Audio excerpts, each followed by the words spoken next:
दोस्तों, कभी सोचा है कि आपकी दवा अलमारी और आपका निवेश पोर्टफोलियो एक ही तरह से काम कर सकते हैं? हाँ, थोड़ी हैरानी हुई, लेकिन आज हम इसी कनेक्शन पर बात करने वाले हैं। आज का हमारा विषय है निप्पन फार्मा ईटीएफ यानी फार्मा बीज। सबसे पहले समझते हैं फार्मा सेक्टर क्या है। फार्मा सेक्टर में वो सारी कंपनियां आती हैं जो दवाइयां बनाती हैं। जैसे हम बीमार पड़ते हैं तो डॉक्टर दवा देते हैं, वैसे ही ये कंपनियां रोजमर्रा की जरूरत की दवाइयां बनाती रहती हैं। इसका मतलब इस सेक्टर में मांग हमेशा रहती है। अब थोड़ा आसान भाषा में समझते हैं कि ईटीएफ क्या है। ईटीएफ यानी एक्सचेंज ट्रेडेड फंड।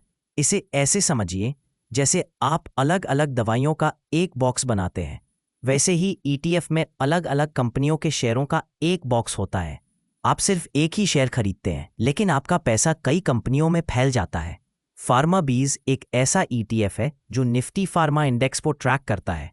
इसका मतलब है कि इसमें वही कंपनियां हैं जो फार्मा इंडेक्स में टॉप हैं, जैसे सन फार्मा, डॉक्टर रेड्डीज, डिवीज लैब्स, सिप्ला और लुपिन। यानी एक ही बार में कई बड़ी फार्मा कंपनियों में निवेश का मौका।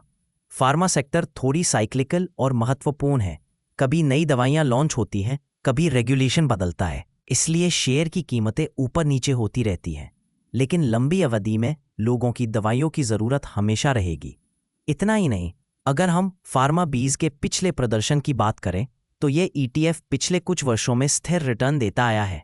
भविष्य में भी फार्मा सेक्टर की मांग को देखते हुए ये ईटीएफ लंबी अवधि में अच्छे अवसर दे सकता है। हालांकि मार्केट में उतार चढ़ाव हमेशा रहते हैं। इस ईटीएफ में निवेश करने के फायदे: सबसे बड़ा फायदा है डाइवर्सिफिकेशन और कम खर्च। आप अकेले शेयर नहीं खरीदते, बल्कि ईटीएफ में आपका पैसा कई कंपनियों में फैल जाता है। मैनेजमेंट फीस भी कम होती है, मतलब कम मेहनत, आसान तरीका और एक ही बार में कई कंपनियों में निवेश।